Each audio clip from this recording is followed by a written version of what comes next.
So team, after having seen so many examples related to formatting, filtering, using select, sort and all different types of commands, it's time to get into the mode where we should understand. First, we will take a look at some examples, how pipeline allows us to connect multiple commands together. We will see a lot of examples of how pipeline works. Then we will try to understand how these commands can connect with each other. What are the underlying rules? What rules PowerShell follows when it tries to connect these commands together in the pipeline? We have seen how pipeline allows us to connect multiple commands, like the output of one command can be given as the input to the next command in the pipeline, and you can keep on doing this till the end of the pipe symbol, till the point where you stop using that pipe symbol. The point till you keep using that pipe symbol, your objects will keep flowing in the pipeline, that we have seen earlier. The moment you stop using that pipe symbol, the objects will get converted to either text or some other redirection that we perform, and you will be able to either get the output or redirect the output to some other source. Okay, just 1 second. Suresh is sending me some message. He is saying he has got stuck in the office. He is not able to join today.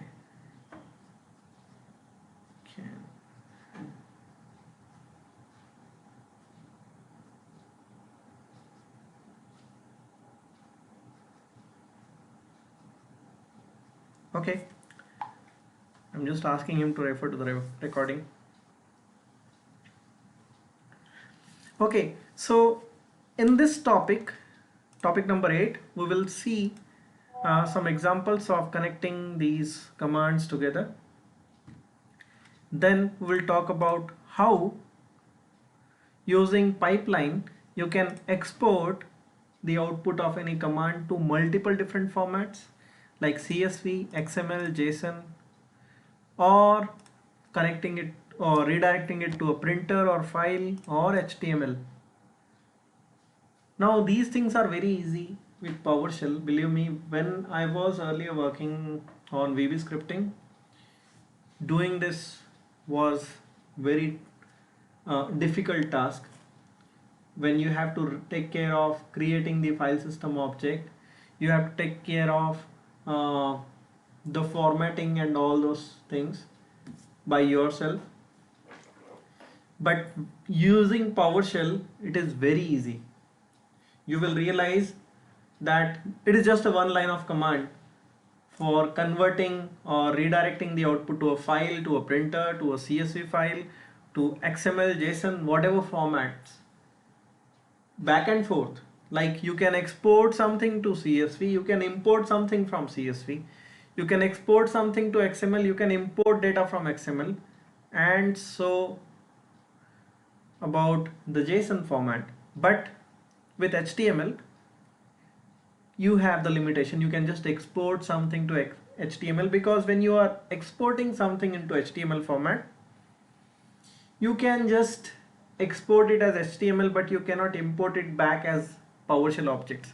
But with these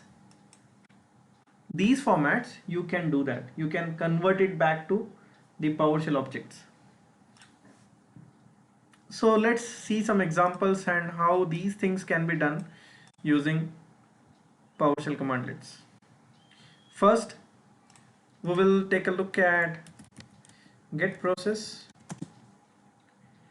and let's see what we get as a result of A star. Okay, now it is showing me the list of processes where the process name begins with A, as we have seen earlier. Now I want to select only the process name, its ID, CPU and non-page memory. That is how much physical memory this process is consuming. This is just an example. Now, if I want to export this data into CSV format, I can simply use this pipe symbol and export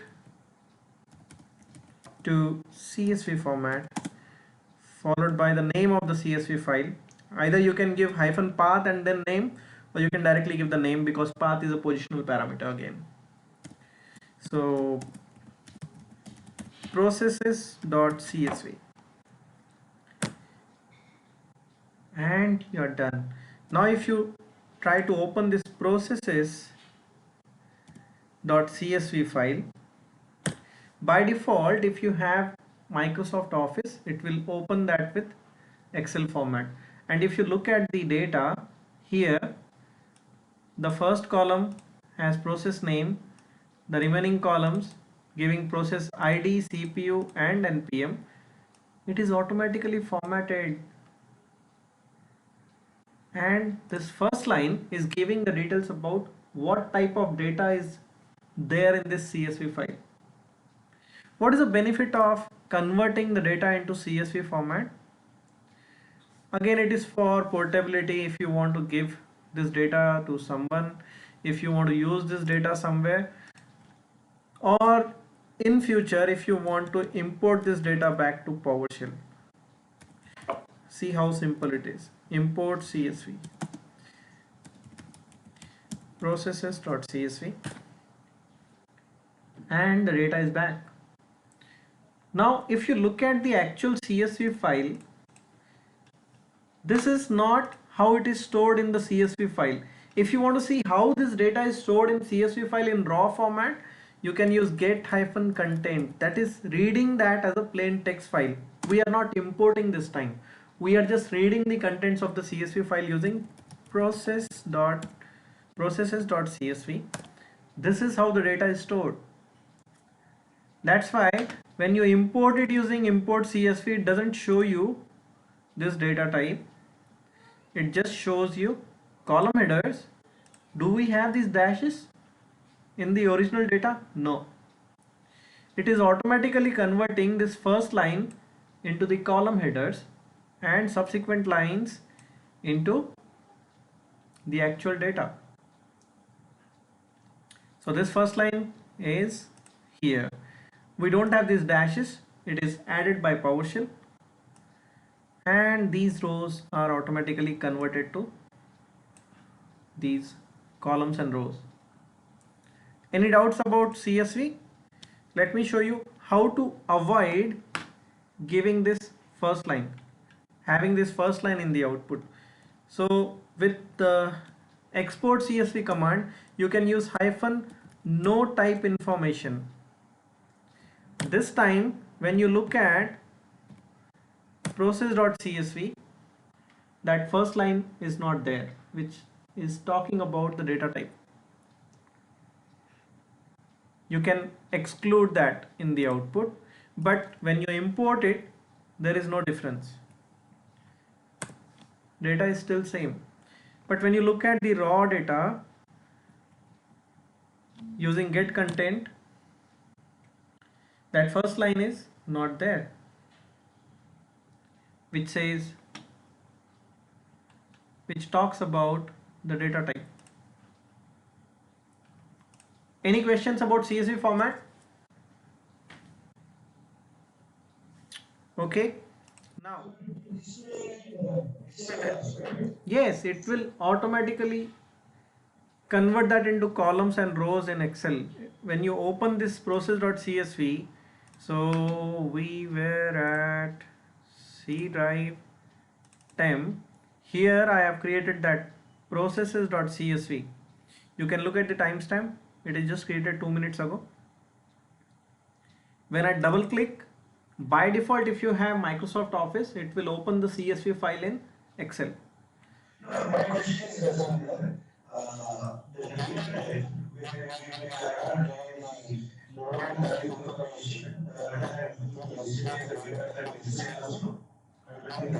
No, you can see it on screen.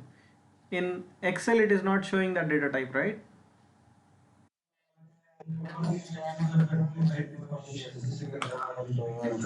Because you don't want that type information in the output.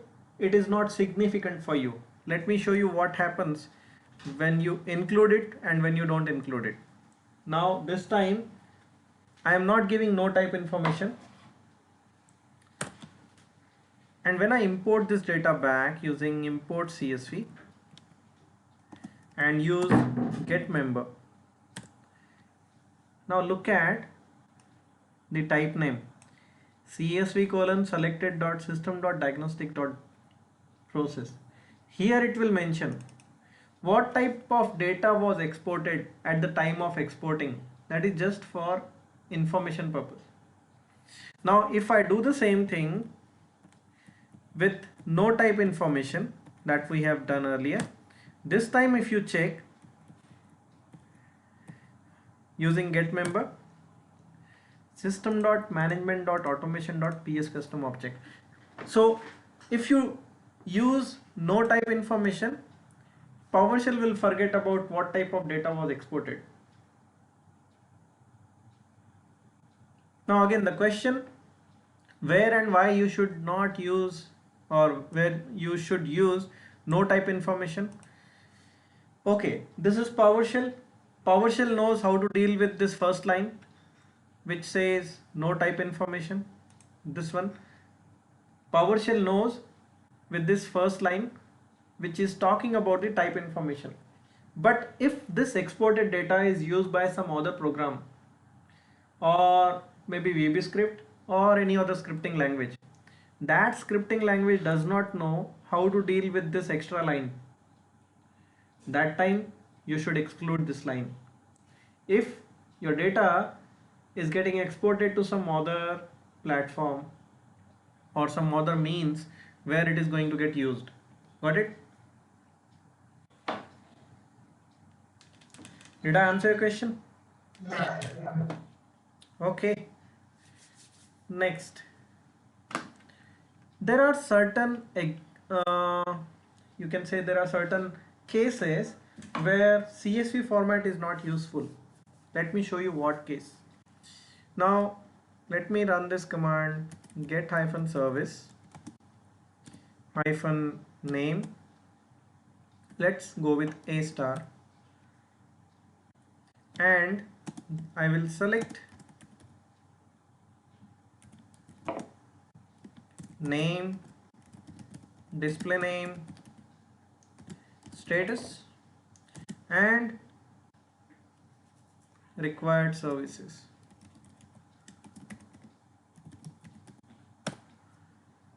Okay, there is a typo in required services. D is missing. Okay, now look at this fourth column. It has the data given in curly braces. Why is it given in curly braces? Because under this column there are details about multiple services. So this service, app ID service, depends on this and this three different services. So in one single column it cannot show all the details about those services like name, display name, status, and required services. Everything cannot be shown in this one column, right? That's why it has truncated other details and it is showing only the name of the required services under curly brackets. And whenever you see there is a curly bracket under any column or under any data type, that means it is not a plain text. Now status can be given in a single word, whether it is stopped or running. If you talk about the start type, that also can be, that information can also be given using one single word. The start type could be automatic, manual, or disabled. But details about the services cannot be given in one single word in plain text. That's why it is given in curly brackets. This indicates that there is nested information or hierarchical data under this column. Is everyone on the same page? Are you all getting what I mean? Okay, no issues. Let's go with one single service, app ID service. Okay, let me show you this example with one single service where under required services there are three services. Now what if I want to know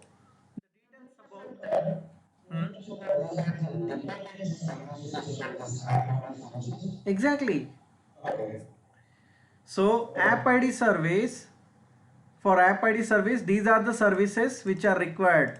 If one of these services is not running, app ID service will also not run. You might have seen in service objects, when you go to services.msc, it will show you what are the dependent services, right? Yeah, okay, let me show you quickly. Yeah, under I will randomly pick any service. So there is a tab which talks about uh, okay, let's open this dependencies. This service depends on following system components: app ID driver, cryptographic service, and remote procedure call. The following components depend on this service. Means app ID service depends on these three services, but this service depends on app ID service. Got it? Now that means under required services there is some extra information about these services which is currently not shown completely on screen. What if I want to find out the details about the required services for this service? So what I can do is, instead of selecting these properties, I will use, there is a parameter called expand property required services. So what it will do, it will show me the details, it will expand the details of this column and it will show me the details about these three services. Got it? Now instead of showing the details of this service, it is showing me the details about the required services which are required for this service. It is expanding this column. This column is expanded and it is showing me the details about RPCSS, cryptographic service, and app ID driver.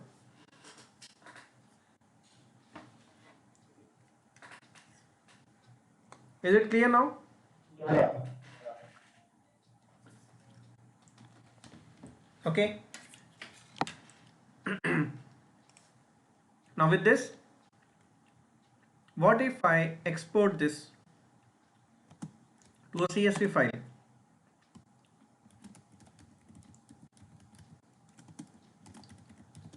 Services.csv and no type information.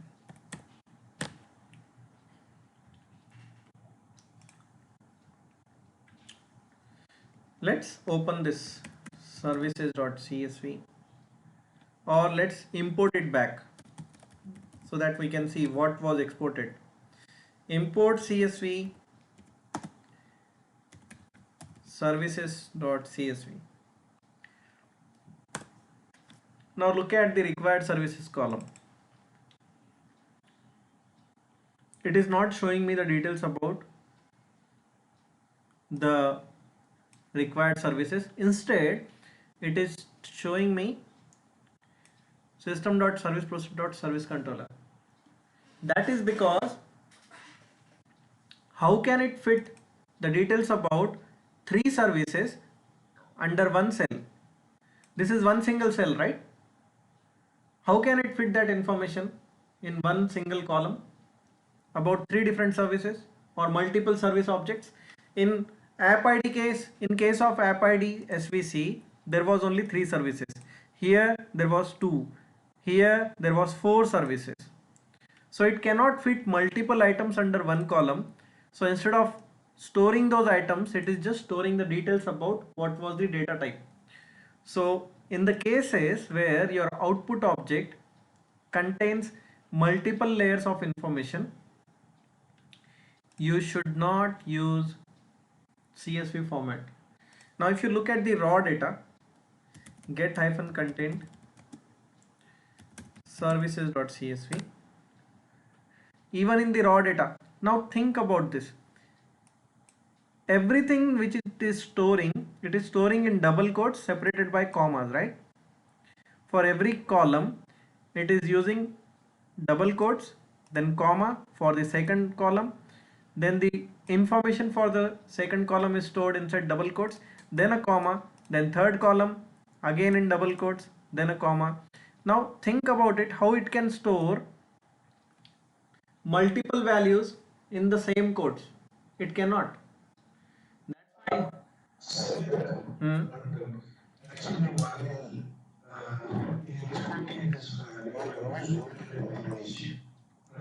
Hmm.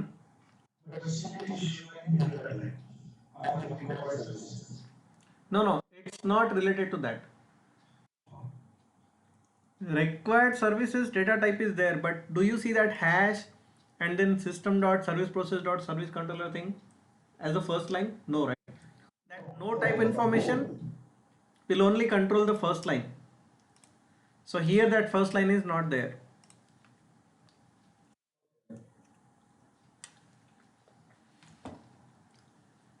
Okay. Now any such information which has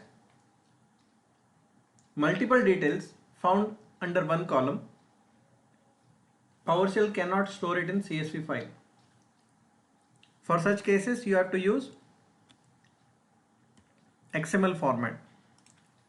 So export CLI XML is the command,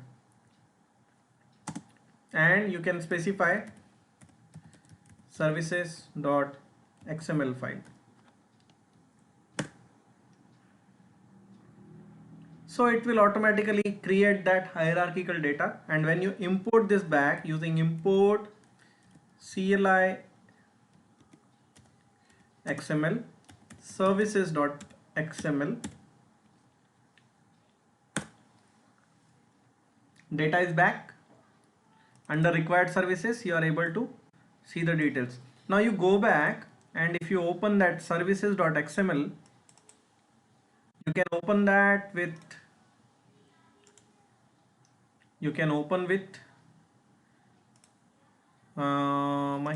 any web browser. So it will take some time to parse it. Yeah.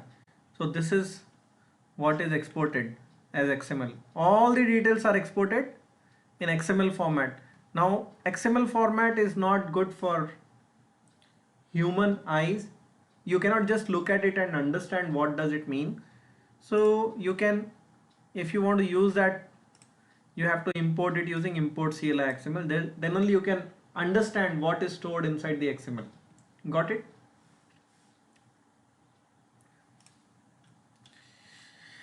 Okay, similar to XML, one more format is there, JSON format.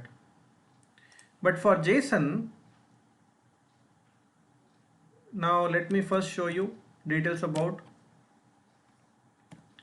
one single service, app ID SVC, because JSON will create very huge output on screen, and when you look at multiple service details, you won't be able to understand. That's why I'm taking only one example. If you want, you can export multiple service details as JSON. Now JSON is a portable format which is accepted over a lot of web APIs and even Android phone or Android applications, or it is just for the cross-platform data exchange. JSON format is acceptable at multiple different multiple different platforms. So you can convert this easily to JSON format, and you can specify the depth. By default, it will take only one layer. You can specify the depth. You can, for this example, only 2 levels of information is enough. So this is how the data will be exported. See here. This is how the JSON format looks like. If you don't know about JSON, you don't need to worry about this. But if you're dealing with multiple different platforms and you want to exchange the data, so you can redirect this to a file using out-file and specify the name services.json. One second, guys. Hello. Okay. So when you're converting the JSON, there is no command like export to JSON. You have to convert this into a file using out file and hit enter. Now, how do you get this data back in PowerShell? You have to use get-content services.json and pipe it to convert from JSON.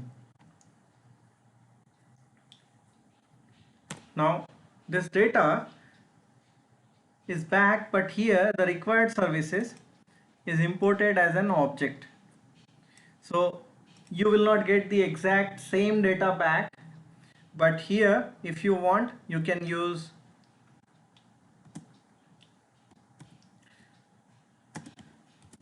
select -expand property. So this is a drawback of using JSON. You will not get the data back in the same format, but for certain platforms it's okay. This is how it will give you the details about the required services by creating the output in list format. It will not automatically format the data back into the table format. That is the drawback of using JSON. But for certain platforms, you don't need to worry about the table formats and all, because this data will be used by certain programs. Those programs will take care of formatting this data back into required format. So unless you're working with multiple different platforms where you need to exchange data from one platform to another, you don't need to deal with the JSON format. It's not a frequently used format for us. Any questions?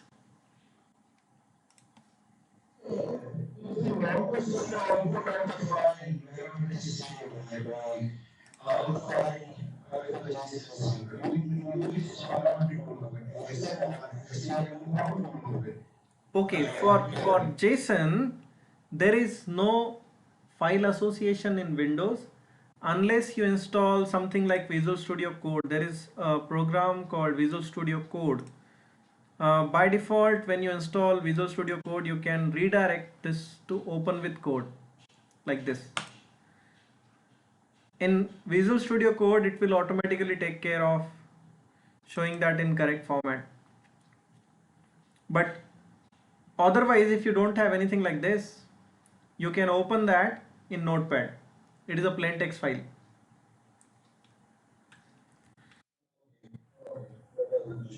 Yeah. So we have seen how to convert data into CSV, XML, JSON and piping it to a file in previous examples. I don't have a physical printer, but let me show you how to convert your data or how to redirect your data to a printer so that the output of your command will come as a printed sheet on a paper. For that you need to first find out what are the printers available on your computer. Get printer. So on my computer I have only one printer which I can demo here, that is Microsoft Print to PDF. So when you run this command, get service whatever, you can pipe it to out hyphen printer and give the name of the printer in single quotes because it has spaces, and it will ask you where do you want to save that output file. I will use desktop, or let's use ctemp. I will give it a name, output dot, it will automatically select the extension. You just need to provide the name, save it, and the data is converted into PDF. Now when you use output.pdf from PowerShell, it will automatically pick the appropriate program, which is Acrobat Reader, and it will show you the output like this. So this is something which would have printed on a printer paper. If you have a physical printer, the output would have came on the printer like this. So this is same as printing on a paper. So whatever it was supposed to show on screen, it will show that on a printed paper. So that's about converting the output to the printed format. Now let's go back to our example where we were looking at some processes. This is the data that we want to convert now into HTML format. What if I want to convert this data into HTML? Simple, pipe it to convert to HTML. Now see the beauty of PowerShell. Earlier, since I said I was working on a project where I have to create some HTML file as a result of the script execution. Believe me, it was so tedious, so complicated to create your own HTML files, because you have to take care of generating that source code of the HTML file manually by adding that HTML tags like header and then HTML body and all those tags. Here you don't need to worry about anything. You can simply convert that to HTML, and as we have seen in case of JSON, when you are converting it to HTML, it will show the HTML output on screen. You have to save this in a file like processes.html. Okay, not like this, sorry. Out hyphen file processes.html. Now you go back, open processes.html, which is just now created. Now this is not a very beautiful HTML file, but you can beautify it if you know how to make use of CSS. This is a simple plain text, not plain text, a plain HTML file without any formatting. If you want to add borders and then font change, background color and all that stuff, you need to know CSS, which is not part of this course, but still I will show you how you can achieve that. For that you have to use hyphen head tag, because the entire CSS stuff goes inside the head tag. So this head parameter will allow you to modify the head tag of the CSV, or sorry, this HTML file. If you go back and look at the view page source, inside the head you have to place the CSS part. So how to inject that CSS for formatting this HTML table, that I will show you. Going back to this. So CSS goes inside the style tag, style, Then every opening tag in HTML will have a closing tag /style. So inside style, the entire HTML will use the font font family as Segoe UI. So you have to be very cautious when you are writing CSS code, because for single quote you should close with single quote, curly brackets should have corresponding curly brackets. Now how to give, this is just going to change the font. Now if I go back and refresh, let me close this. It is hung. Oh, let me kill this process. So get hyphen process Chrome O and stop process force. Okay, let's open this with Edge because I don't want to mess with Chrome again. It is misbehaving. Okay, so here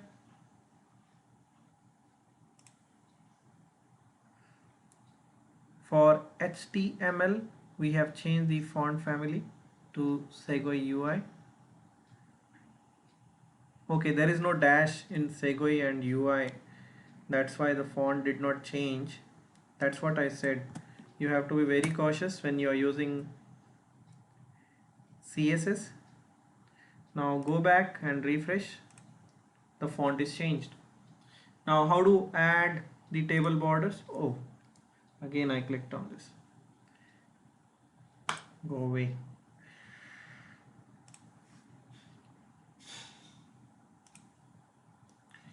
How to add table borders? Again, for table data and table headers, I need to give border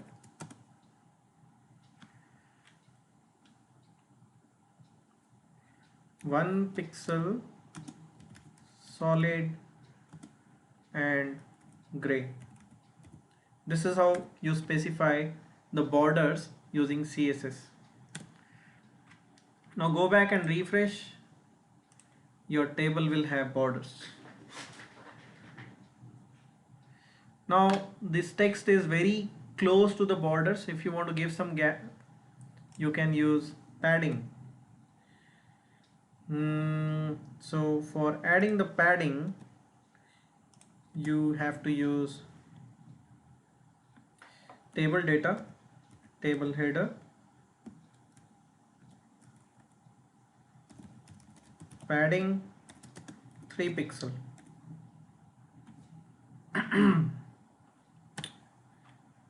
Go back and refresh, you have added padding, some little space around the table contents.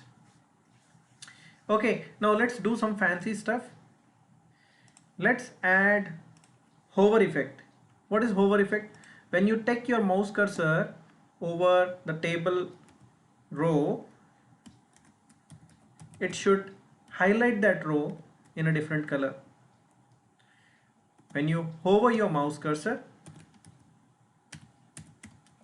background color should change to,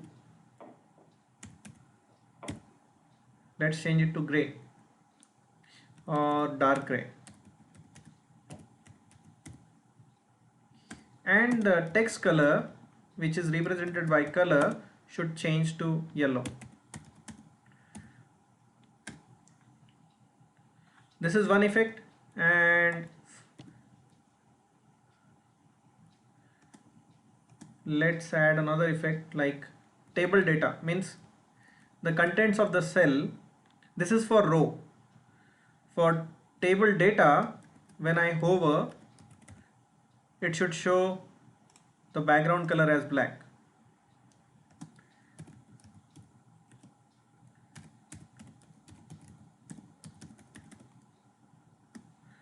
Now don't get confused with all this stuff if you don't know CSS, but this is something which you can achieve using PowerShell. That's why I am showing you these examples. You will be able to get this only if you know CSS. See here, when I take my mouse cursor on any of these cells, I can see the row is highlighted in gray and the cell is highlighted in black, and text color is also changing. Nice, right? You will get such fancy results with less amount of code. Just one single line of code, right? One single line of command, and if you know CSS, that is important. Now, if you want to add something before that table, so here you see the table, right? Before that table, if you want to add something, you can use pre tag or pre. This is the parameter. Now here, if you want to give heading, so whatever we are doing here, you need to know HTML for that. H1, and every tag will have its own closing tag. Inside this, what is that? Processes, right? Process status. If you want to give something after, then use post content. Now in post content, instead of H1, we will use, H1 is the biggest heading, we will use a smaller one. We will use H3 and H3. Here we will use, give some footer, end of report. Now go back and refresh.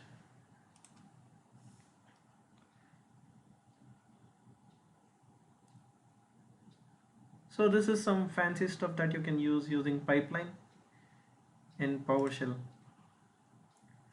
So in this topic, we have seen how to connect commands. We have seen some examples, how to convert that output into CSV, XML and JSON format, and which format you should select in what cases. That is also we have discussed. Piping the output to a file, to a printer and to HTML. Any questions, team?